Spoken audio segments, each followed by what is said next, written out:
que c'est bon. Oui, apparemment que c'est pas bien. Le son, il est bon Oui. également. Ah, oui. D'accord, nous allons entamer donc la troisième séance de ce cours de la signalisation intracellulaire. Je rappelle que on va aborder les différentes familles de récepteurs. Donc, il y a deux grandes familles de récepteurs, les récepteurs membranaires et les récepteurs intracellulaires. Donc, dans les récepteurs membranaires, il y a les récepteurs couplés aux protéines G, les récepteurs enzymes ou bien associés à une enzyme, et les récepteurs canaux ioniques. Donc, nous avons déjà terminé les récepteurs couplés aux protéines G. Nous avons entamé la famille des récepteurs enzymes ou couplés à une enzyme. Donc, lors de la dernière séance, nous avions abordé les récepteurs tyrosine kinase. Donc, ce sont des récepteurs et en même temps des enzymes, des tyrosine kinases. Aujourd'hui, on va aborder une famille de récepteurs qui ne sont pas des enzymes, mais qui sont associés à une enzyme. Donc, il y en a plusieurs types. On va aborder principalement les récepteurs associés pour le moment à une tyrosine kinase. Alors, ça veut dire qu'on a d'une part la molécule du récepteur qui va servir à la liaison du ligand.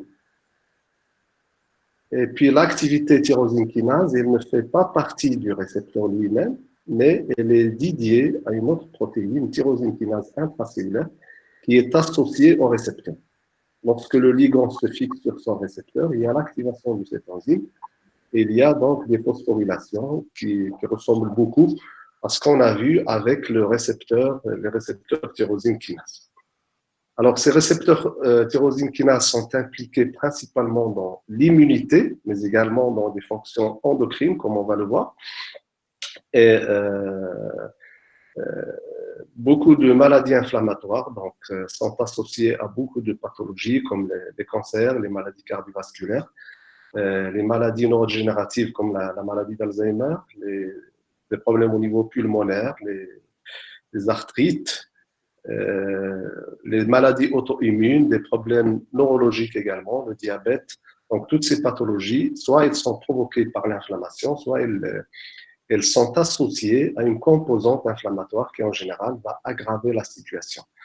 Donc, ceci d'une part. D'autre part, les maladies auto-immunes, également qui touchent principalement toutes les fonctions de l'organisme, du cerveau, aux glandes endocrines, l'os, les muscles, la peau, les poumons, le tube digestif, et les globules rouges par exemple, et les cellules sanguines en général. Donc tous ces tissus et toutes ces structures peuvent être touchés par des maladies auto-immunes, pendant lesquelles donc, vous avez des auto-anticorps qui sont libérés, qui vont attaquer donc, les tissus de l'organisme d'une part. Vous avez également des cellules T auto-immunes, c'est-à-dire qui vont attaquer les cellules de l'organisme également. Et là aussi, donc, on a plus d'une centaine de maladies auto-immunes qui sont plus ou moins graves. Et d'une part, l'inflammation et la maladie auto-immune nécessitent la connaissance des mécanismes physiopathologiques qui sont à l'origine de ces dysfonctionnements du système immunitaire. Et d'autre part, pour rechercher les traitements qui peuvent soulager donc, ces pathologies. Et, et dans ce cadre-là, donc les récepteurs que nous allons aborder aujourd'hui, qui sont des récepteurs associés à des tyrosine kinases, principalement des récepteurs associés à la voie de JAK et STAT, comme on va le voir. Ce sont des récepteurs principalement des cytokines, beaucoup d'interleukines et beaucoup de cytokines agissent par l'intermédiaire de ces récepteurs. Bien sûr, ces ligands et ces récepteurs jouent un rôle extrêmement important dans la défense de l'organisme contre les pathogènes. Mais malheureusement, lors de dysfonctionnement de ces voies de signalisation, avec une hyperactivation de ces voies, donc on peut tomber dans une inflammation chronique ou bien des maladies auto-immunes avec les problèmes associés. Ou inversement, dans le cas de déficit immunitaire, il peut y avoir des dysfonctionnements au niveau de ces voies et l'immunité n'est pas dans ce cas-là assez performante. Et dans ce cas-là, l'organisme est la cible de pathogènes opportunistes qui normalement ne causent pas de pathologie chez un sujet normal, Mais lorsqu'on a une immunodéficience, pour diverses raisons, y compris le dysfonctionnement de ces voies de signalisation, ces germes opportuns donc, vont attaquer l'organisme et vont provoquer des pathologies. Donc, c'est toujours la même chose. Donc, lorsqu'il y a une hyperactivation, on a l'inflammation ou bien des maladies auto-immunes. Lorsqu'il y a une déficience de la fonction, on tombe donc des infections opportunistes qui vont attaquer l'organisme. Donc, cette voie de signalisation qu'on appelle la voie JAK-STAT, on va voir pourquoi, est composée d'un nombre restreint de protéines. Donc, c'est une voie assez simple. Elle ne comporte pas beaucoup d'intermédiaires. Donc, elle est formée tout d'abord par, bien sûr, il y a le récepteur lui-même qui va servir à reconnaître le ligand et associé au récepteur une protéine qu'on appelle une protéine JAK, c'est-à-dire Janus kinase. Comme vous le voyez ici, elle est formée par plusieurs domaines. Donc, vous pouvez déjà constater le domaine SH2, le domaine SH2 qui permet, je le rappelle, la fixation à des tyrosines phosphorylées. Ça veut dire que ces protéines peuvent être recrutées par des récepteurs tyrosine kinase également, comme on va le voir. Un autre domaine important, c'est le domaine kinase, qui va permettre de phosphoryler soit le récepteur, soit des protéines qui vont être recrutées sur ce récepteur au niveau des tyrosines, puisqu'il s'agit de tyrosine kinase. Et puis, vous avez un domaine qu'on appelle un domaine ferme qui va permettre l'association au récepteur. Donc, trois domaines importants. Ferme pour se lier au récepteur, SH2 pour être recruté sur des tyrosines phosphorylées, et une activité tyrosine kinase qui permet la phosphorylation d'une part du récepteur et d'autre part de protéines qui vont être recrutées sur ce récepteur. Donc, vous voyez également des résidus qui peuvent être phosphorylés sur cette protéine JAK. Donc, ces phosphorylations peuvent être faites soit sur des sérines, soit sur des tyrosines, soit sur des thréonines, et elles vont modifier l'activité de ces protéines. Donc, la deuxième protéine, ce sont les protéines STAT. Donc, on les appelle STAT parce que ce sont des transducteurs de signal. Donc, ils permettent la transduction du signal et ils activent la transcription. Donc, transducteurs de signal et activateurs de la transcription. Donc, ce sont les STAT. Et leur structure, ce sont en fait des facteurs de transcription qui vont être activés par JAK. Donc, ils sont formés par un domaine SH2, c'est indispensable. Donc, vous le connaissez maintenant. C'est lui qui va permettre de se fixer sur des tyrosines phosphorylées au niveau des récepteurs. Et lorsque ces facteurs de transcription se fixent sur la tyrosine phosphorylée, ils vont être phosphorylés sur des tyrosines par la protéine JAK. Puisque ce sont des facteurs de transcription, donc ils expriment un domaine de liaison à l'ADN, donc c'est indispensable pour un facteur de transcription. Pour modifier la transcription, le facteur de transcription doit se fixer sur les éléments de réponse au niveau des promoteurs de différents gènes. En général, ce sont des gènes qui sont associés à l'immunité et à l'inflammation. Et puis, vous avez un domaine de dimérisation, parce que ces facteurs de transcription n'agissent pas en monomère. Lorsqu'ils sont phosphorylés, comme on va le voir, ils vont se dimériser ou bien même se polymériser. Et les dimères et les polymères vont migrer à l'intérieur du noyau pour se fixer à l'ADN, pour induire la transcription de centaines de gènes qui sont impliqués en général dans l'inflammation et dans l'immunité en général, mais également dans des fonctions endocrines, comme on va le voir.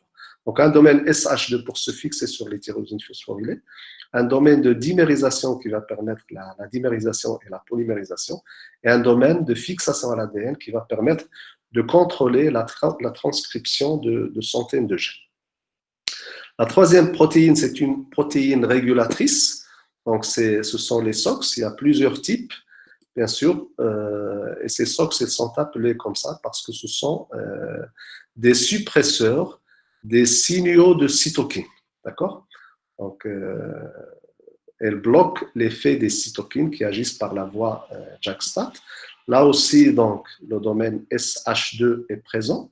Donc, c'est un domaine, je le rappelle, de la fixation sur les tyrosines phosphorylées.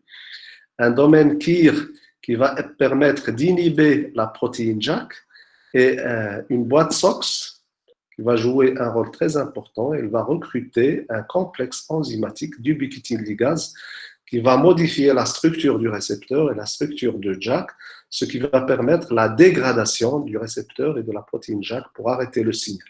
Donc, c'est une protéine qui est induite par les STAT et qui va agir par feedback au niveau du récepteur, au niveau de la protéine JAK pour arrêter le signal. Donc, ce sont, en plus des récepteurs, ce sont les 3 protéines qui interviennent dans cette voie. Donc, le récepteur lui-même, la protéine JAK, les STAT et la protéine SOX. Donc, c'est une voie relativement simple et on va voir maintenant comment cette voie est activée.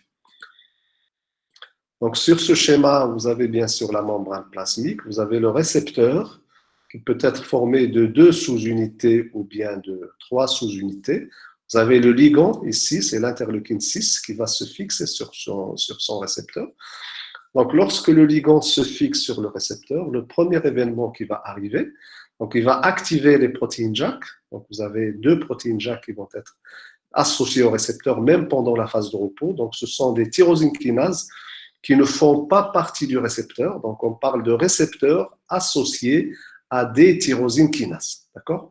Donc, la fonction tyrosine kinase ne fait pas partie de la structure du récepteur, mais elle est assurée par une protéine associée au récepteur. Donc, lorsque le ligand se fixe, donc c'est la première étape. La deuxième étape, c'est la phosphorylation mutuelle des 2 JAK. Donc, elles vont se phosphoryler mutuellement pour s'activer. Donc, chacune des 2 protéines JAK va phosphoryler la protéine JAK adjacente, toujours sur la tyrosine. Donc, c'est important. Et lorsqu'elles sont phosphorylées, elles vont être activées, elles vont augmenter d'activité. Et qu'est-ce qu'elles vont faire? C'est la troisième étape, elles vont phosphoryler le récepteur sur les tyrosines. Donc, la première étape, c'est la fixation du ligand. La deuxième étape, cette fixation va activer le récepteur qui va activer les protéines JAK elles-mêmes. Elles vont s'autophosphoryler mutuellement. Et lorsqu'elles s'autophosphorylent, elles sont activées, elles vont phosphoryler les tyrosines du récepteur. Ces tyrosines du récepteur vont recruter des protéines qui possèdent un domaine SH2, qui sont spécifiques à ces sites de liaison. Et parmi les protéines qui sont phosphorylées, ce sont des facteurs de transcription qu'on appelle des STAT, donc des transducteurs de signal et activateurs de la transcription. Ces STAT vont être recrutés au niveau de toutes les tyrosines, pratiquement, là sur certaines tyrosines. Ils vont être phosphorylés par les protéines JAK elles-mêmes. Donc, c'est la 4e étape, si vous voulez. C'est la phosphorylation des STAT sur des tyrosines. Et lorsque ces facteurs de transcription sont phosphorylés, ils vont se dimériser ou bien ils vont même se polymériser, comme vous le voyez ici. Il va y avoir la formation de dimères, de polymères. Parfois, ils s'associent à des protéines qui ne sont pas des STAT, comme on va le voir. Et l'ensemble va pénétrer dans le noyau pour aller se fixer sur l'ADN, sur les promoteurs de gènes cibles de ces facteurs de transcription. Ils vont stimuler donc la transcription de ces gènes, et c'est cette transcription qui va donner des protéines qui vont être synthétisées, qui vont donner la fonction physiologique de ce ligand, de l'interleukine 6. D'accord? Parmi les gènes qui vont être stimulés, le gène des protéines SOX, dans ce cas-là, c'est la SOX3, qu'il va y avoir la transcription de SOX. Et SOX, elle va être, bien sûr, l'ARN messager va être traduit en protéine. Et la protéine va arriver, se fixer au niveau de la protéine JAK pour bloquer donc la voie de signalisation. Donc, c'est une voie relativement simple qui commence par la fixation du ligand, l'activation des protéines JAK et leur phosphorylation mutuelle, la phosphorylation du récepteur sur des tyrosines. Ces tyrosines phosphorylées du récepteur recrutent les STAT. Les STAT vont être phosphorylés par les JAK elles-mêmes. Donc, ce sont les JAK qui vont phosphoryler les STAT. Et lorsque les STAT sont phosphorylés, ils vont se polymériser ou bien se dimériser. Et ces dimères ou bien ces polymères vont pénétrer dans le noyau pour stimuler ou bien inhiber, dans certains cas, la transcription de plusieurs gènes. Donc, il y a environ 300 à 400 gènes qui sont contrôlés par ces facteurs de transcription. En général, ce sont des gènes qui sont impliqués dans l'inflammation et dans l'immunité. Et après la fonction, bien sûr, vous avez la transcription du gène de la SOX. Dans ce cas-là, c'est la SOX3. qui va donner la SOX3, qui va revenir au niveau du récepteur, au niveau des protéines JAK, pour bloquer la voie de signalisation par feedback négatif. Donc, on va revenir plus en détail sur cette inhibition de la voie dans cette diapositive. Donc, après la fixation du ligand sur son récepteur, il y a l'activation de JAK, la phosphorylation des STAT qui vont donner donc les effets physiologiques, ce sont des facteurs de transcription. Parallèlement à ça, vous avez la stimulation de la libération de SOX. Et les SOX qui vont être libérés, ils vont se fixer d'une part sur les protéines JAK et d'autre part sur le récepteur, empêchant l'interaction de ce complexe enzymatique, de ce complexe récepteur-enzyme avec les STAT.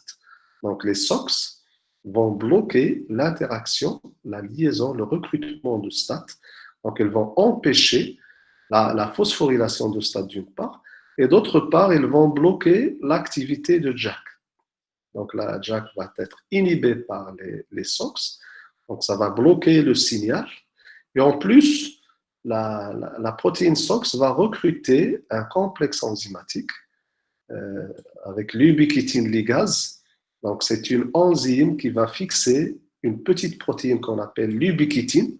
C'est un processus qu'on appelle ubiquitinylation, ou bien tout simplement ubiquitination. C'est une modification post-traductionnelle des protéines.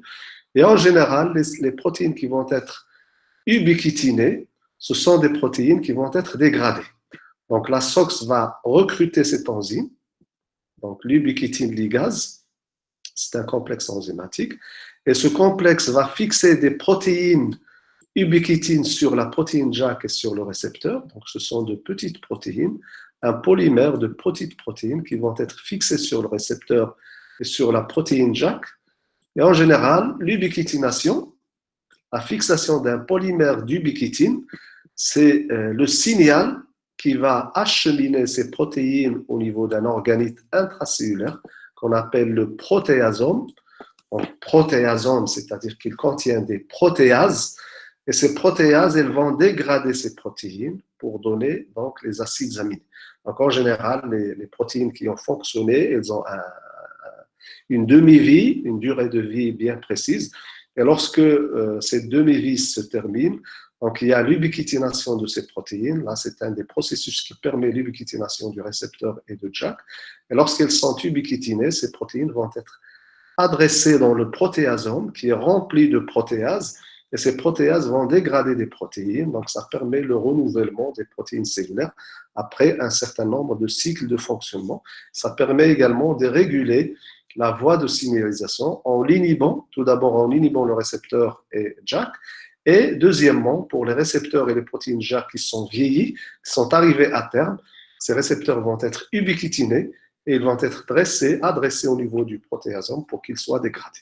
Donc c'est le mécanisme principal de l'inhibition de cette voie de signalisation par les protéines SOX. D'accord ? Donc, c'est une voie simple, comme vous pouvez le remarquer. Mais ce qu'il faut signaler, donc, c'est la diversité des ligands qui vont permettre d'activer cette voie. Donc, beaucoup de cytokines, des interleukines principalement, mais également d'autres cytokines. Donc, on peut citer les interférons alpha et bêta, l'interféron gamma également, qui joue un rôle alpha et bêta dans la défense antivirale. Vous avez beaucoup d'interleukines. Vous avez, ce qu'il faut remarquer, c'est que certaines hormones, comme l'hormone de croissance par exemple, l'érythropoïétine, la leptine et la prolactine agissent également par un récepteur associé à une tyrosine kinase. La majorité des autres ligands, ce sont des cytokines, principalement des interleukines, mais également des granulocytes colony stimulating factors, des interférons, etc. Et vous voyez que pour chaque famille de ligands, vous avez des combinaisons de JAK. Par exemple, cette famille de ligands active les protéines JAK-JAK. Donc, sur le récepteur, vous allez avoir deux protéines JAK. Et vous avez les combinaisons de protéines STAT qui vont être activées par cette famille de ligands. C'est la même chose pour les autres. Donc, les interférons alpha et bêta, c'est JAK1 et TYK2. de même que l'interleukine 4 et 13, l'interféron lambda. Et les stades qui vont être activés par ces voies et recrutés, ce sont les stades 1, 2, 3, 5 et 6. Et c'est la même chose pour les autres familles de ligands. Donc, vous avez chaque protéine, 4 protéines JAK, donc JAK 1, 2, 3 et TYK2. Et vous avez 6 protéines de STAT. Et chaque fois, vous avez une combinaison de protéines JAK et une combinaison de protéines STAT qui vont être recrutées pour donner un effet spécifique à chacun de ces ligands qui interviennent principalement dans l'immunité, à l'exception de certaines hormones, donc 4 hormones, l'hormone de croissance, l'érythropoïétine, la leptine et la prolactine.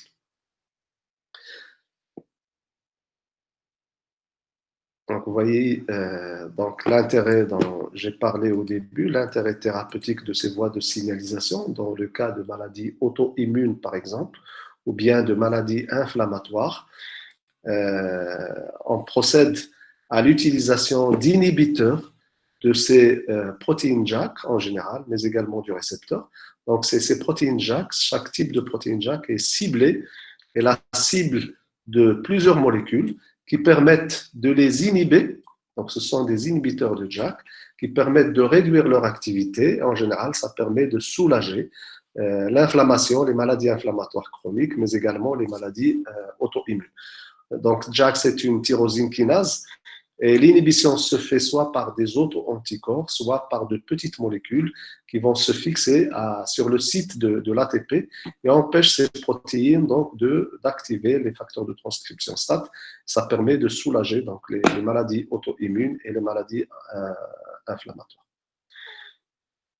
Donc, ce qu'il faut noter également, c'est général pour toutes les voies, pas seulement pour la voie de JAK. C'est vrai que l'essentiel de l'activité passe par l'activation des STAT, d'accord, comme je viens de le décrire, mais il ne faut pas oublier que ces tyrosines phosphorylées du récepteur sont capables de recruter, par exemple, la voie des MAP kinases, donc la protéine SH2 ou bien GERB2 et SOS peuvent être recrutées et phosphorylées par JAK et activer la voie de MAP kinase qu'on a déjà décrite, qui est activée par les récepteurs tyrosine kinase. Dans ce cas-là, c'est le récepteur associé à une tyrosine kinase. Sur les tyrosines phosphorylées, certaines tyrosines vont recruter les molécules adaptatrices, la GERB2-SOS, et l'activation de RAS, RAF, MEK, ERK, etc. Et ça permet d'induire la prolifération, par exemple, lors de l'activation des lymphocytes T, ou bien des lymphocytes B. Donc, il y a l'expansion clonale, des divisions cellulaires pour produire beaucoup de cellules du même clone. Et l'une des voies de signalisation qui permettent donc cette activation, c'est la voie des MAP kinases qui est activée par les récepteurs de facteurs de croissance, mais également par les récepteurs associés aux tyrosines kinases. L'autre voie qu'on a vue également, c'est la voie de la PI3 kinase. Donc, cette voie peut être recrutée également sur les récepteurs associés aux tyrosines kinases, toujours sur les tyrosines phosphorylées du récepteur.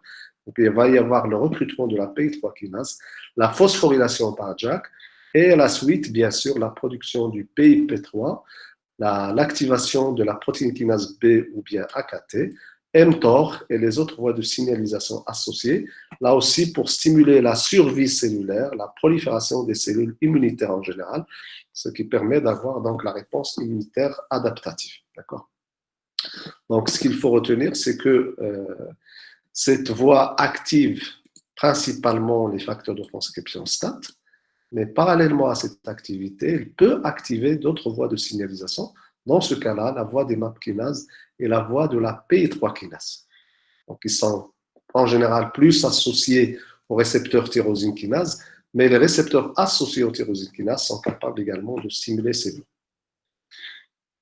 Inversement, comme on peut le voir sur cette diapositive, les récepteurs tyrosine kinase, vous avez un récepteur tyrosine kinase de l'EGF, le facteur de croissance, qui est activé par l'EGF et va activer la voie de RAS, la voie de PI3 kinase, la voie de la phospholipase C-gamma.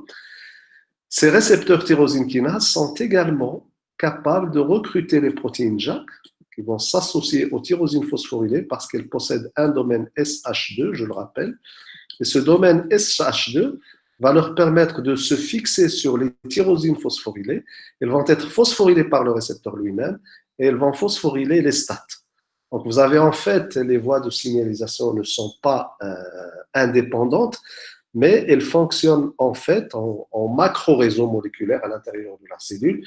Vous avez des interférences, des récepteurs associés aux tyrosines kinases qui peuvent activer RAS, les MAP kinases et la voie de la PI3 kinase, et inversement, des récepteurs tyrosine kinases sont capables d'activer les STAT. Vous avez donc un réseau extrêmement complexe à l'intérieur de la cellule avec des interférences entre toutes ces voies de signalisation pour donner donc des effets physiologiques, prolifération, la survie et malheureusement les métastases dans le cas de cancer. Donc, les métastases et la prolifération et la survie des cellules cancéreuses peuvent être activées par ces voies de signalisation.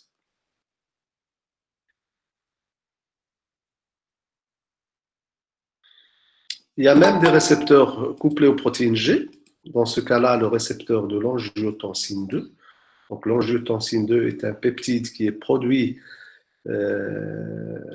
à partir d'un peptide sanguin, l'angiotensinogène. C'est un peptide qui a un rôle vasoconstricteur, donc il augmente la pression artérielle. Il est pro-inflammatoire. Il joue beaucoup de rôles physiologiques extrêmement importants. Et malheureusement, il intervient également dans beaucoup de processus pathologiques comme l'hypertension artérielle, l'insuffisance cardiaque, des maladies inflammatoires, même des maladies neurodégénératives au niveau du cerveau, comme le Parkinson, font intervenir ce peptide. Et cette angiotensine, elle se fixe sur un récepteur couplé aux protéines G, qui est classiquement activateur de GQ, la phospholipase C bêta-gamma, avec la production de l'IP3, du calcium et du diacylglycérol. Mais on a constaté que ce récepteur peut recruter également la protéine JAK de type 2, et une phosphatase ici, et cette protéine JAK va activer STAT, et STAT va donc activer la transcription de certains gènes. Donc, une voie qui n'est pas très classique, un récepteur couplé aux protéines G qui peut activer la voie de JAK-STAT et induire l'impact sur la transcription des gènes. Donc, on va prendre deux exemples du rôle de l'activité de ces voies JAK-STAT dans des fonctions physiologiques. Et, vu le contexte actuel, donc, on va se pencher un petit peu sur le rôle de ces voies dans la défense antivirale, comme le coronavirus, bien sûr, qui est un sujet d'actualité, malheureusement, je ne sais pas pour combien de temps encore. Donc, le système immunitaire est capable de détecter les pathogènes. Donc, pour les étudiants qui ont suivi un cours d'immunologie, donc lorsqu'un pathogène pénètre au niveau de l'organisme, il traverse les barrières physiques, comme la peau, comme les muqueuses, etc. Donc, il est reconnu par des cellules sentinelles. Il est reconnu par des cellules sentinelles grâce à des récepteurs qu'on appelle des PRR. Et en fonction du type de pathogène, donc ces PRR vont être différents. Bien sûr, les virus, en général, ils sont détectés à l'intérieur de la cellule. Lorsqu'ils pénètrent dans la cellule, vous avez plusieurs types de récepteurs. Dans le cas du COVID-19, donc c'est un virus formé par une seule chaîne d'ARN messager, donc simple brin d'ARN.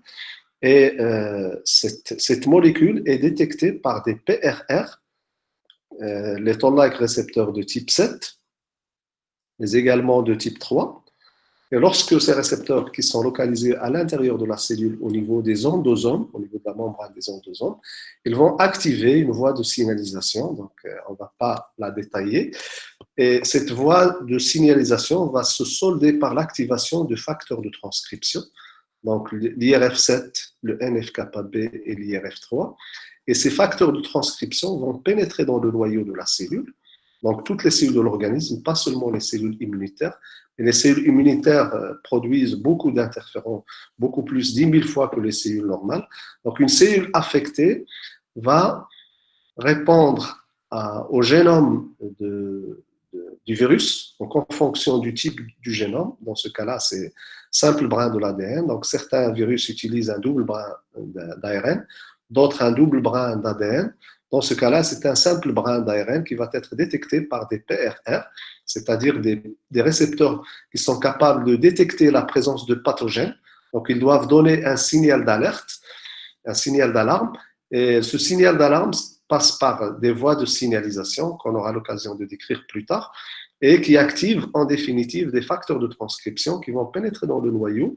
Et ces facteurs de transcription, l'IRF7 et le dimère IRF7 va stimuler les gènes de type 1 de l'interféron, principalement l'interféron alpha et bêta. Le NF-κB va stimuler la libération de cytokines pro-inflammatoires. L'IRF3 va agir également sur les gènes de l'interféron de type 1. Donc, cette molécule d'interféron va être transcrite, elle va être synthétisée, elle va sortir de la cellule, elle va agir soit sur la même cellule par un mode d'action autocrine, ou bien sur une cellule voisine par un mode d'action paracrine. Elle va se fixer sur un récepteur couplé à la protéine JAK, dans ce cas-là, c'est JAK1 et TIC2. Et ces deux protéines vont être phosphorylées, ils vont phosphoryler le récepteur, ils vont recruter les protéines STAT1 et STAT2 avec un facteur, une autre protéine, l'IRF9. Et les trois protéines, le trimère va pénétrer dans le noyau et se fixer sur des éléments de réponse pour synthétiser des protéines qui vont permettre de lutter contre le virus. D'une part, pour alerter d'autres cellules immunitaires et pour alerter les cellules voisines pour se préparer à l'infection virale. Donc, cette voie de signalisation est extrêmement importante dans la lutte contre les infections virales. Et pour le COVID-19, donc vous savez que 85% de personnes présentent soit pas de symptômes, soit des symptômes vraiment légers.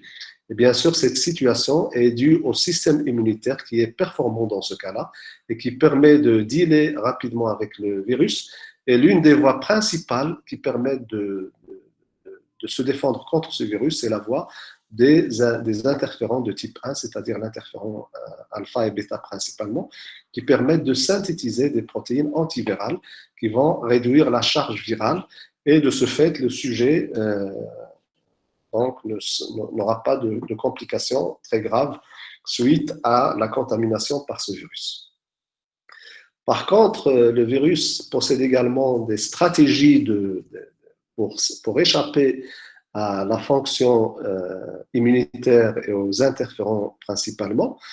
Donc, sur cette image, donc, vous voyez, suite à la détection du virus par le processus que je viens de décrire, donc il y a la synthèse des interférons de type 1, alpha et bêta principalement, qui vont se fixer sur le récepteur qui est formé de deux sous-unités différentes. Donc, le récepteur de type 1 et le récepteur de type 2, qui sont associés à JAK1 et JAK2, l'activation de STAT et la pénétration dans le noyau, et la stimulation, comme j'ai dit, de gènes qui vont avoir une activité antivirale, ce qui va permettre de protéger l'hôte. Mais le virus va également essayer de bloquer ces voies de signalisation. Donc, le virus synthétise des dizaines de protéines, donc une protéine N qui est associée normalement, c'est une protéine structurale qui est associée à l'ARN chez le virus qui est déjà formé, donc c'est la nucléocapside. Et puis, vous avez des protéines non structurelles, on les appelle des NSP, et on a 16. Dans ce cas-là, c'est la NSP1-bêta. Et ces protéines vont bloquer le complexe STAT2, STAT1 et d'autres protéines associées. Ils vont les bloquer, ils vont les empêcher de pénétrer dans le noyau et ils arrêtent donc la production de ces protéines antivirales. Donc, c'est l'une des stratégies qui sont utilisées par le coronavirus et d'autres virus pour s'opposer à l'effet du système immunitaire. D'autre part, vous avez une autre protéine non structurelle, la NSP2, qui est capable d'interagir avec les protéines qu'on appelle des ISG, c'est-à-dire des gènes stimulés par les interférons. Il y en a plusieurs. Dans ce cas-là, c'est la protéine 15. Donc, ce sont des protéines qui sont issues de gènes stimulés par les interférons. et qui permettent d'avoir justement cette activité antivirale. Et la protéine NSP2 est capable de bloquer ces protéines et d'empêcher l'effet antiviral et permettre au virus de se propager, et d'échapper aux effets du système immunitaire. Donc, d'autres voies sont utilisées également par certains virus. Dans ce cas-là, ce n'est pas le COVID-19 parce qu'il s'agit là d'un ARN double brin, mais ça vous donne une idée sur les mécanismes utilisés par les différents types de virus pour échapper au système immunitaire. Donc là, c'est la même chose. Donc là, suite à l'infection et à la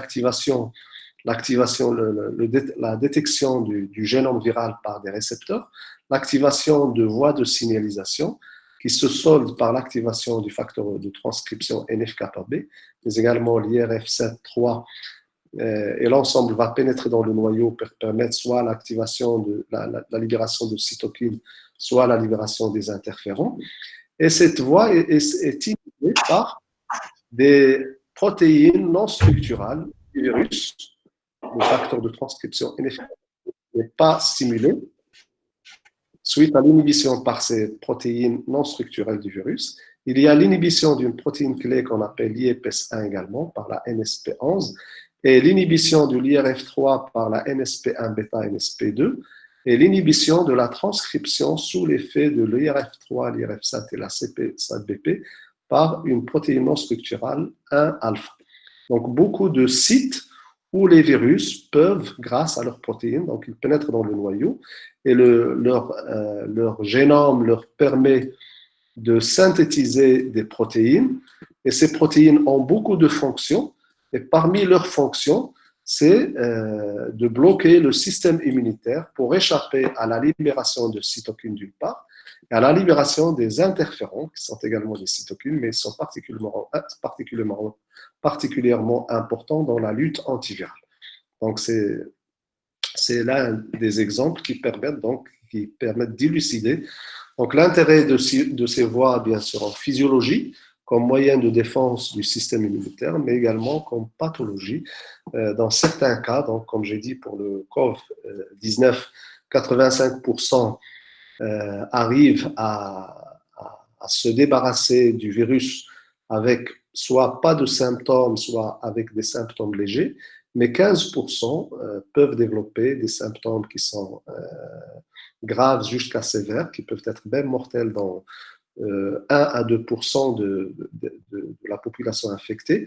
Et cet effet viral est dû en partie au fait que les virus, chez ces sujets, sont capables d'échapper au système immunitaire grâce à des protéines qui vont bloquer les différentes voies de signalisation qui permettent à l'organisme de lutter contre ces virus.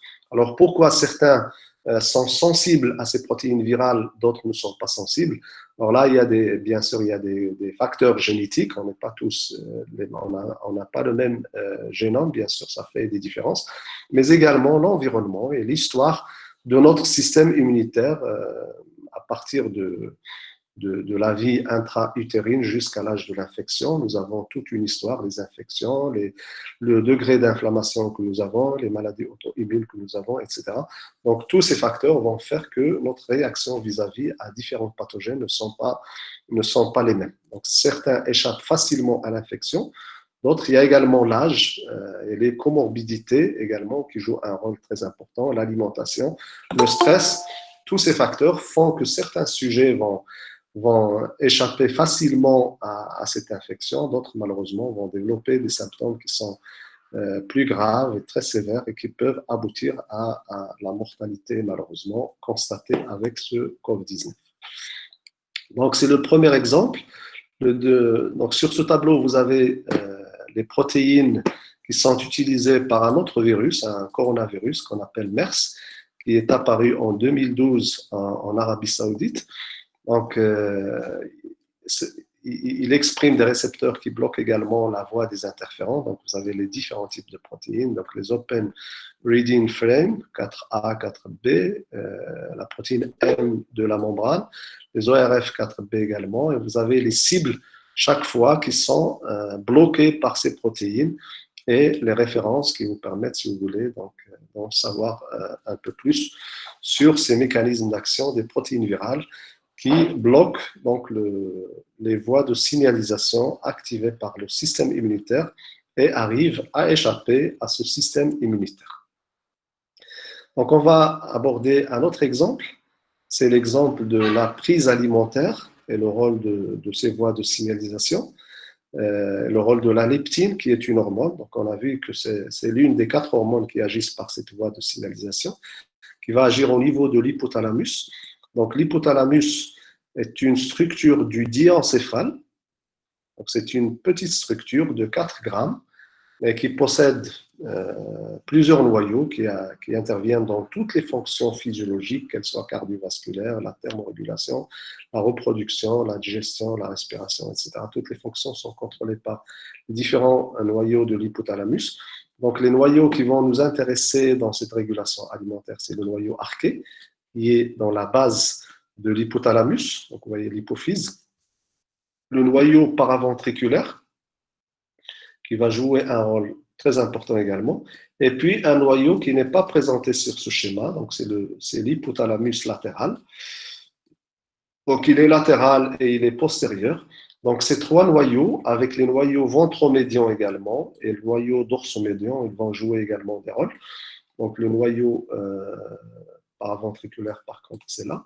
Donc là, c'est le noyau dorsomédian, le noyau ventromédian, l'hypothalamus latéral, le noyau arché. Ce sont les noyaux qui vont jouer le plus grand rôle dans cette régulation de la prise alimentaire. Donc là aussi, donc là il y a une erreur sur le titre. Là aussi, donc la prise alimentaire, bien sûr, c'est une nécessité physiologique. Ça permet d'apporter les besoins en calories, en protéines, en sels minéraux et en eau à l'organisme. Et dans certaines situations, là aussi, donc, le dysfonctionnement de cette prise alimentaire peut donc générer des situations pathologiques, donc l'obésité qui prédispose au syndrome métabolique avec un état d'inflammation et qui est d'ailleurs à l'origine de beaucoup de comorbidités qui sont dues à l'état grave qui accompagne certaines situations d'infection virale. Donc on sait que les cas qui ont un pronostic moins favorable avec l'infection actuelle, avec le COVID-19, sont des cas qui ont soit le diabète de type 2, soit le diabète en général, soit l'hypertension artérielle, soit les maladies cardiovasculaires, soit des problèmes pulmonaires. Et toutes ces pathologies peuvent être causées par des complications de l'obésité qui est due elle-même à une prise alimentaire excessive due à des facteurs génétiques et à l'environnement également. Donc, sur ce schéma, nous avons le mécanisme de contrôle de la prise alimentaire. Donc, on va commencer par des noyaux de l'hypothalamus. Donc, ce qu'il faut savoir, c'est que l'hypothalamus latéral augmente la prise alimentaire en libérant principalement 2 peptides qu'on appelle les orexines, mais également la MCH. C'est principalement l'orexine qui augmente la prise alimentaire. Et d'autre part, vous avez le noyau paraventriculaire dont le rôle, par contre, est de réduire la prise alimentaire et d'augmenter les dépenses énergétiques. D'accord? Donc, ce sont les sorties, si vous voulez. L'entrée, c'est le noyau arché, celui qui va détecter les signaux énergétiques, si vous voulez. Donc, la prise alimentaire, c'est une réponse à un déficit énergétique, un besoin énergétique plutôt. Et le noyau qui va détecter ces besoins énergétiques, c'est le noyau arché qui est localisé dans la partie ventrale de l'hypothalamus, donc en relation avec la physiologie, avec tout ce qui est végétatif. Et vous avez, bien sûr, il y a le tronc cérébral, je ne vais pas en parler, le noyau tractus solitaire, on ne va pas en parler. On va parler uniquement du noyau arché. Donc le noyau arché peut recevoir des signaux qui proviennent de la circulation, principalement la leptine, mais également l'insuline et d'autres hormones de l'appareil digestif, comme comme le GLP1, le peptide YY, la CCK, d'autres protéines également, le glucose, les acides gras, tout ce mélange va arriver au niveau du noyau arché pour agir sur ce noyau arché. Donc le noyau arché, c'est le détecteur de l'état énergétique de l'organisme. Si on se focalise sur la leptine, lorsque vous prenez un repas riche en calories, donc votre tissu adipeux, bien sûr, va stocker de l'énergie sous forme de triglycérides. Et suite à ce stockage, il va libérer des adipokines, parmi lesquelles donc, la leptine, qui est une adipokine, on peut la considérer comme une hormone qui passe dans la circulation. Et de la circulation, elle va passer au niveau du noyau arqué. Vous avez ici des récepteurs de la leptine. Ces petites barres, ces récepteurs de la leptine. Vous pouvez constater que les récepteurs de la leptine existent également au niveau du noyau ventromédian et au niveau de l'hypothalamus latéral. Et nous, on va se focaliser uniquement sur le noyau arqué. Donc, lorsque la leptine arrive au niveau du noyau arqué, elle va agir sur deux populations des neurones. Des neurones qu'on appelle des neurones orexigènes, qui augmentent la prise alimentaire. Ce sont les neurones qui expriment deux neuropeptides, le neuropeptide Y et l'AGRP. Donc, ce sont deux neuropeptides qui sont exprimés et qui vont être libérés par ces neurones. Une deuxième famille de neurones qui exprime la POMC, dont le rôle, par contre, est de réduire la prise alimentaire. Donc, vous avez un émetteur, qui sont les adipocytes, mais également les hormones intestinales. Donc, on va se focaliser sur la leptine. Donc, l'émetteur, ce sont les adipocytes, c'est le tissu adipeux qui va libérer la leptine. Lorsque les réserves énergétiques augmentent, il va y avoir la libération de la leptine. Et la leptine va arriver au niveau du noyau arqué pour arrêter la prise alimentaire. Donc, on a suffisamment de ressources énergétiques, on doit arrêter la prise alimentaire.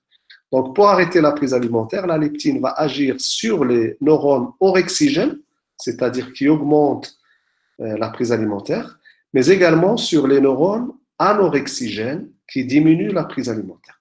Donc, on sait que la leptine elle-même, elle diminue la prise alimentaire. Donc, il est tout à fait logique de penser que la leptine va stimuler les neurones anorexigènes. Elle va stimuler la libération de la POMC, ce qui va permettre la diminution de la prise alimentaire, et qu'elle va par contre inhiber les neurones orexigènes. D'accord? Donc, nous avons mangé, nous avons suffisamment de réserves énergétiques. Notre tissu adipeux va envoyer un signal à l'hypothalamus pour lui dire d'arrêter la prise alimentaire. Et ce signal, c'est la leptine.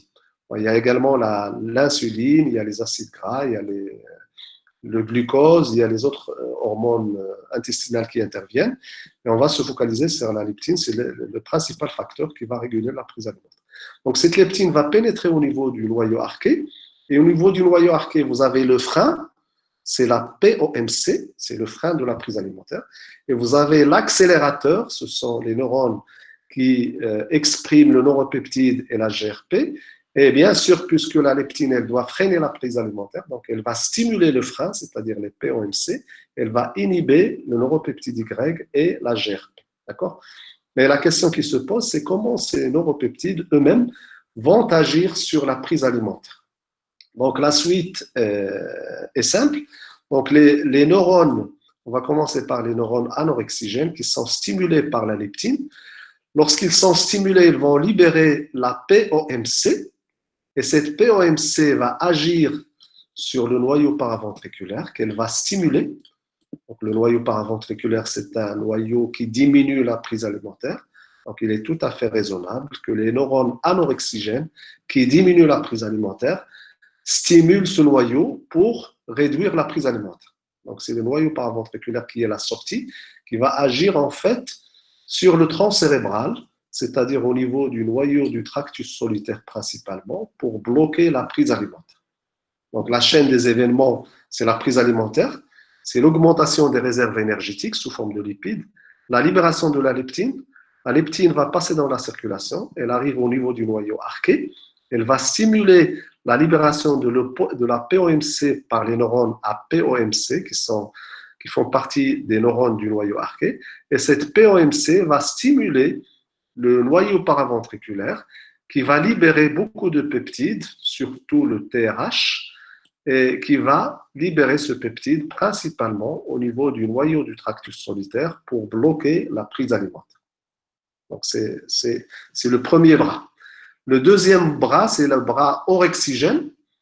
La POMC, qu'est-ce qu'elle va faire? Elle va inhiber par contre cette voie orexigène, c'est-à-dire qu'elle va inhiber l'hypothalamus latéral, elle va arrêter la libération de l'orexine, elle va empêcher l'augmentation de la prise alimentaire. Donc, en agissant uniquement sur les neurones à POMC, la leptine arrive à stimuler le noyau paraventriculaire pour bloquer la prise alimentaire et à inhiber le noyau de l'hypothalamus latéral pour empêcher l'augmentation de la prise alimentaire, ce qui permet là aussi de réduire la prise alimentaire. Donc, c'est la première partie de l'action de la leptine. La deuxième voie, c'est l'action sur les neurones anorexigènes et ça va être exactement l'inverse aux neurones POMC. Donc, la leptine déjà va les inhiber. Et pourquoi leur inhibition va réduire la prise alimentaire? Bien, parce que tout simplement, ces neurones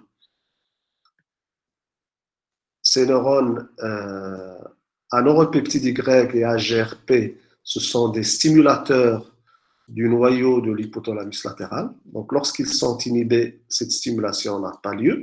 Donc, il n'y aura pas d'augmentation de la prise alimentaire. Et ensuite, ces neurones, ce sont des inhibiteurs du noyau paraventriculaire. Et lorsqu'on les bloque, on empêche l'inhibition de ce noyau et on obtient la diminution de la prise alimentaire. Donc, vous avez deux effets antagonistes. La leptine stimule les neurones APOMC, ce qui permet de stimuler le noyau paraventriculaire et d'inhiber l'hypothalamus latéral d'une part. Ensuite, elle va stimuler les neurones à neuropeptide Y et à GRP, ce qui empêche la stimulation du noyau de l'hypothalamus pour empêcher l'augmentation de la prise alimentaire. Et l'inhibition, ça va empêcher l'inhibition du noyau paraventriculaire pour empêcher la diminution de la prise alimentaire.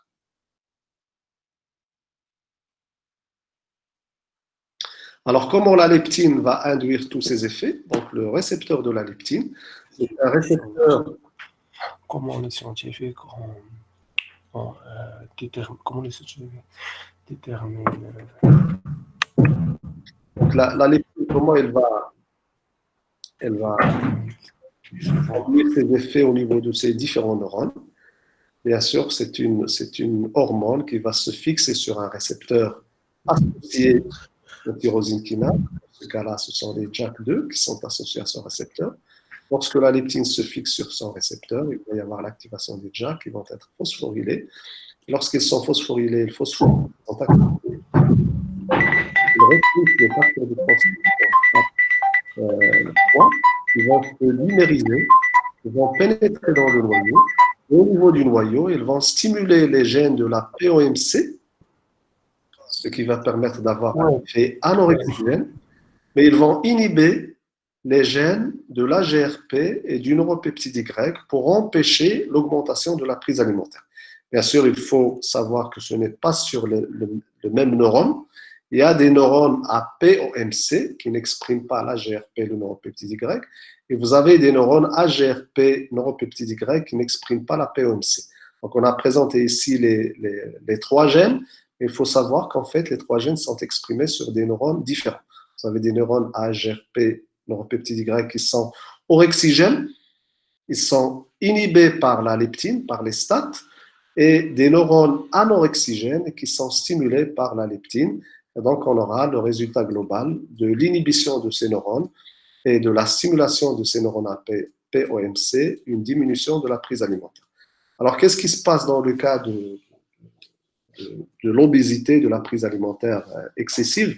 C'est que, bien sûr, il y a des facteurs génétiques qu'il ne faut pas oublier. Il y a l'environnement prénatal, postnatal, de la croissance, de l'enfance, de l'adolescence, etc. Tous ces facteurs vont faire que certains sujets vont avoir un excès de prise alimentaire, une diminution de l'activité, une faible activité physique. Et dans ce cas-là, on aura des stocks énergétiques qui sont très importants. On aura un tissu adipeux qui est très développé, surtout au niveau viscéral. Et ce tissu adipeux va libérer des quantités excessives de leptine. Vous avez beaucoup de leptine au niveau de votre sang. Et lorsque vous avez un excès de leptine, pour simplifier, il y a d'autres phénomènes qu'on ne va pas détailler, mais pour simplifier le concept, lorsque vous avez un excès de ligand, comme je l'ai dit plusieurs fois, vous avez une désensibilisation de la voie de signalisation. Donc, il y a une résistance à la leptine. Donc, la leptine est incapable d'induire son effet anorexigène du fait de l'excès de la sécrétion de la leptine. Donc, c'est une résistance à la leptine, comme il y a une résistance à l'insuline dans le diabète de type 2, en général, c'est associé. Cette résistance à la leptine va empêcher l'activation des facteurs de transcription. Il va y avoir donc, il n'y a pas de stade qui va être activé, il n'y aura pas d'OPMC, il n'y aura pas d'inhibition de l'europeptide Y et de la GRP. Et dans ce cas-là, il n'y aura pas de diminution de la prise alimentaire. Par contre, on aura une augmentation de la prise alimentaire. Et cette augmentation de la prise alimentaire, qu'est-ce qu'elle va faire? Elle va elle-même augmenter les stocks énergétiques. Donc, plus on prend de l'alimentation, plus on a des réserves lipidiques au niveau du tissu adipeux, et plus on a du tissu adipeux, plus on augmente la quantité de leptine qui est libérée. Donc, c'est un cercle vicieux qui va s'installer. Donc, un excès de graisse donne un excès de leptine. Un excès de leptine va donner la résistance. La résistance va donner un excès de prise alimentaire. Et cet excès de prise alimentaire va augmenter davantage la quantité du tissu adipeux. Et l'augmentation du tissu adipeux va augmenter davantage la libération de la leptine et ainsi de suite, jusqu'à ce qu'on s'installe dans une obésité qui est plus ou moins sévère selon les situations avec toutes ces complications. Le diabète de type 2, l'hypertension artérielle, les maladies cardiovasculaires, l'infarctus du myocarde. Et dans notre cas, c'est la susceptibilité, la vulnérabilité vis-à-vis des infections, et notamment l'infection qui est d'actualité, le COVID-19.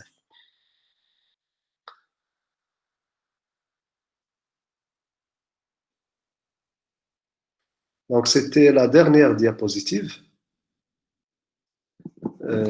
Donc, pour résumer, donc, ces voies de signalisation sont impliquées principalement dans l'immunité, dans l'inflammation et dans la réaction immunitaire adaptative et innée. Leur connaissance permet bien sûr de comprendre le fonctionnement du système immunitaire, mais également de comprendre les dysfonctionnements du système immunitaire dans certaines pathologies, soit en excès, comme les maladies inflammatoires et les maladies auto-immunes, ou bien en déficience dans le cas de déficit immunitaire. Et dans les deux cas, bien sûr, ça prédispose le sujet à beaucoup de pathologies plus ou moins graves. Donc, la connaissance du fonctionnement de ces voies permet de comprendre les mécanismes physiopathologiques de ces maladies et par conséquent, comprendre comment agissent les traitements et pourquoi pas penser au développement de nouvelles thérapies qui permettent de soulager donc, ces différentes pathologies en agissant sur ces différentes voies. Donc, ça va être la fin de cette séance. Et bien sûr, je suis à votre disposition s'il y a des questions à poser.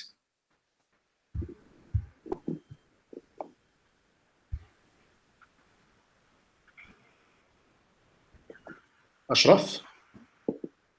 Oui, monsieur. Donc, c'est bon? Oui, il y a une seule question. Oui.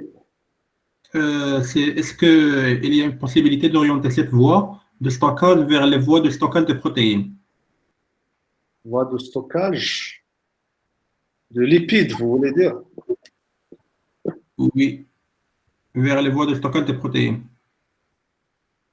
Bon, la synthèse de protéines, c'est un processus anabolisant qui fait intervenir beaucoup de facteurs, des hormones comme les androgènes par exemple, les oestrogènes, mais également l'insuline et les facteurs de transcription. La voie de mTOR principalement, c'est mTOR qui augmente la voie de la PI3 kinase et de mTOR qui augmente la production de protéines, elle augmente la traduction de l'ARN messager et la croissance des organes et l'hypertrophie lorsqu'il y a une hypertrophie. Pour la voie de STAT, Monsieur, c'est l'orientation de la voie de stockage de tissu adipeux vers les voies de stockage des protéines. bon, le stockage du tissu adipeux, c'est la prise excessive énergétique, soit sous forme de sucre ou bien sous forme de lipides. C'est ce qui fait que l'organisme va stocker ses lipides au niveau du tissu adipeux, d'accord? Mais pour les protéines, pour augmenter le muscle, vous voulez dire, c'est ça? Oui. Oui. C'est ça le but, c'est d'augmenter la quantité de muscles. Principalement. Lorsqu'on parle de protéines, c'est principalement le muscle. Donc, l'augmentation du muscle se fait, comme j'ai dit, par une activité musculaire, l'activité physique, qui va stimuler, entre autres, ces voies. Mais particulièrement, ce ne sont pas ces voies qui vont être stimulées, mais ce sont les voies des facteurs de transcription avec la voie de mTOR principalement. Donc, c'est la voie de mTOR qui permet d'augmenter la quantité de protéines et la croissance, la voie de l'hormone de croissance, la voie des androgènes également. Il y a des sportifs qui prennent des androgènes également pour augmenter la quantité musculaire. Et ceci, bien sûr, peut avoir des effets très néfastes pour la santé à long terme. Donc, la meilleure des choses pour augmenter la quantité de muscle, c'est une bonne alimentation, bien sûr, un apport en protéines suffisant, en sels minéraux et en eau également, et une activité physique régulière. C'est ce qui permet d'augmenter les muscles. Par contre, cette voie n'augmente pas les lipides, en fait, elle diminue les réserves lipidiques physiologiquement parce qu'elle s'oppose à l'augmentation des lipides. Et là, elle arrête la prise alimentaire, donc elle réduit les apports énergétiques, elle augmente les dépenses énergétiques, elle permet d'augmenter pour brûler l'énergie. Donc son rôle, ce n'est pas l'augmentation des réserves. L'augmentation des réserves, c'est un dysfonctionnement de la voie. Donc, lorsqu'il y a un dysfonctionnement de l'avant, on obtient une augmentation des réserves énergétiques sous forme de lipides principalement. Pour les protéines, c'est l'activité musculaire et une bonne alimentation et un bon sommeil qui permet d'avoir un stockage de protéines plus élevé. Oui, monsieur. Une autre question, c'est comment les antidépresseurs entraînent la prise du poids? Comment les antidépresseurs entraînent la prise du poids? Bon, ça, c'est une bonne question. Bon, les antidépresseurs, en général, il peut y avoir soit une diminution de la prise de poids, soit une augmentation de la dépression elle-même. Dans certains cas, elle est associée à la prise de poids, et dans certains cas, elle est associée à la diminution du poids. Donc là, c'est l'action au niveau d'une autre région du cerveau, dans l'hypothalamus, bien sûr, mais également dans une autre, on va revenir au schéma du cerveau. Donc, vous avez l'hypothalamus qui joue un rôle dans la prise alimentaire, mais vous avez au niveau du système limbique, on ne le voit pas sur ce schéma, mais dans cette région-là, au niveau de l'hypothalamus et latéralement, vous avez un système qu'on appelle le système de récompense ou bien le circuit de récompense. Et ce système de récompense, c'est lui qui nous permet donc de sentir le plaisir et d'anticiper le plaisir alimentaire, par exemple. Et dans le cas de la dépression, on peut assister soit à une anédonie, c'est-à-dire une absence de plaisir de prise alimentaire. Dans ce cas-là, on a une diminution de la prise alimentaire. Dans certains cas, on a une augmentation de la prise alimentaire, une augmentation de l'édonie. Bien sûr, en général, la dépression est associée à une diminution de plaisir en général. Mais dans certaines situations, on a donc cette augmentation de la prise alimentaire sous l'effet de ce système de récompense, mais également sous l'effet des différents noyaux de l'hypothalamus. Donc, les antidépresseurs, en général, ce sont des antisérotonergiques. La sérotonine va intervenir dans les différentes régions du cerveau. Il se peut, donc je ne sais pas exactement le mécanisme, il se peut que l'augmentation de la sérotonine puisse activer ce système de récompense et inciter à une prise alimentaire qui peut être excessive. Donc, le mécanisme exact, je ne l'ai pas immédiatement, mais ça peut passer par le système de récompense et par les noyaux de l'hypothalamus également.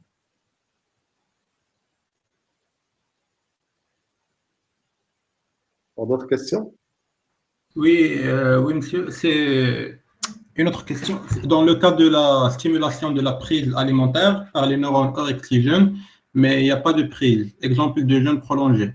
Est-ce qu'il y a une activation d'une voie par la suite?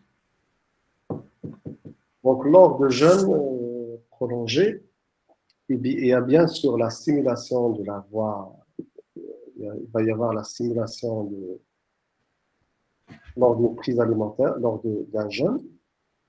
Donc, il y aura une diminution de la leptine et diminution de toutes des hormones intestinales, il va y avoir par contre augmentation de la gréline, qui est une hormone qui est sécrétée par l'estomac, qui augmente la prise alimentaire. Donc, d'une part, la diminution de la leptine et des hormones intestinales, qui normalement, elles diminuent la prise alimentaire, et là, elles ne sont pas sécrétées, donc la prise alimentaire va augmenter.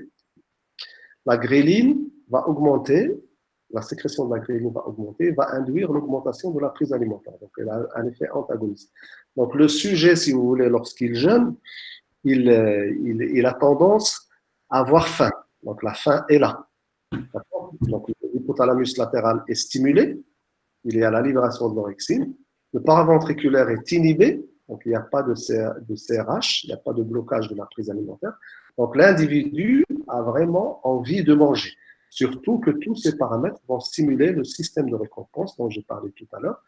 Le système de récompense va être stimulé et c'est ce système de récompense qui anticipe le plaisir et nous incite à manger, à consommer de la nourriture. Maintenant, le jeûne, c'est quoi? D'un point de vue neurophysiologique, le jeûne, c'est une décision, c'est une prise de décision volontaire. Elle est assurée par cette décision, cette prise de décision est assurée par beaucoup de fonctions, y compris le cortex préfrontal, qui est la structure la plus importante. Donc, vous avez d'une part un besoin homéostatique, c'est-à-dire la diminution des réserves énergétiques. Vous avez en plus un plaisir, le système de récompense est stimulé. Vous avez envie de manger, mais grâce à des croyances, vous pensez que le jeûne, c'est une obligation religieuse, par exemple, ou bien vous jeûnez parce que vous croyez que c'est bien pour votre santé, et votre cortex préfrontal est performant. Donc, qu'est-ce qu'il va faire? Le cortex préfrontal va contrôler ces structures, il va les bloquer directement ou bien indirectement pour empêcher donc ce comportement de la prise alimentaire. Donc, c'est ce qui se passe au niveau, si vous voulez, émotionnel et cognitif, et motivationnel au niveau du cerveau, et ça va se répercuter sur votre métabolisme, sur votre corps. Donc, ça va réduire les dépenses énergétiques, ça va réduire les réserves énergétiques, et ça va activer des processus biochimiques qui sont extrêmement importants et qui sont extrêmement positifs pour toute la physiologie de l'organisme. Donc, ça réduit l'inflammation, ça réduit l'auto-immunité, ça réduit la résistance à l'insuline, ça augmente la sensibilité à l'insuline, ça augmente la dégradation des lipides. Donc, ça a de tout ce qui est positif, à condition, bien sûr, que les apports énergétiques sur les 24 heures soient suffisants et ne soient pas excessifs. Parce que si vous jeûnez pendant 10, 16 heures et qu'au moment de l'interruption de votre jeûne, vous consommez des quantités excessives de nourriture, donc vous aurez effacé tous les intérêts qui ont été assurés par le jeûne. Ou inversement, si vous jeûnez, mais vous ne prenez pas suffisamment de nutriments, donc votre organisme a besoin d'un minimum d'énergie, a besoin d'acides aminés, a besoin de vitamines, de sels minéraux et de l'eau. Si vous ne compensez pas ces besoins à leur minimum, sans excès bien sûr, il va y avoir des effets négatifs de ce jeûne également. Donc le jeûne, il est extrêmement positif, il va activer des voies de signalisation et des enzymes qui sont extrêmement importantes, des enzymes clés. Il va d'ailleurs bloquer la voie des récepteurs tyrosine kinase, de la PI3, de la mTOR, la voie des STAT pour réduire l'inflammation. Donc, la majorité de ces voies inflammatoires et prolifératives et de survie cellulaire vont être bloquées. Il va y avoir des phénomènes d'autophagie qui sont très bénéfiques au renouvellement des constituants cellulaires. Il va y avoir la réduction de l'inflammation, du stress oxydatif, l'augmentation de la sensibilité à l'insuline, etc. Donc, c'est très bénéfique. Et ce comportement se fait contre la physiologie, si vous voulez. Parce que lorsque vous jeûnez, vous avez des quantités de leptine, vous avez une diminution de quantité de leptine, comme je l'ai signalé. Donc, il va y avoir une diminution de la leptine, une augmentation de la gréline qui vous incite à manger et stimule votre circuit de récompense. Mais votre cortex préfrontal va décider, votre volonté, par votre volonté, vous allez décider de bloquer ces processus pour empêcher la prise alimentaire, parce que la prise alimentaire, c'est une volonté, c'est vrai, c'est stimulé par la physiologie, par la diminution des réserves énergétiques. Et en définitive, vous pouvez choisir soit de manger ou ne pas manger. D'accord? Ça, dans le cadre d'un jeûne. Mais dans la vie de tous les jours, les individus sont plus ou moins capables de contrôler ces circuits. Donc, il y a des sujets. Donc, pendant le jeûne, lorsqu'on décide, par exemple, pendant le mois de Ramadan, on décide de jeûner, tout le monde jeûne parce que c'est une obligation religieuse. Mais un jeûne a des fins thérapeutiques. Pourquoi certains n'y arrivent pas? Parce que leur cortex préfrontal n'est pas suffisamment performant. Et le contrôle sur ces circuits de la prise alimentaire n'est pas aussi fort, ce qui fait que ces circuits vont se déchaîner, ils vont agir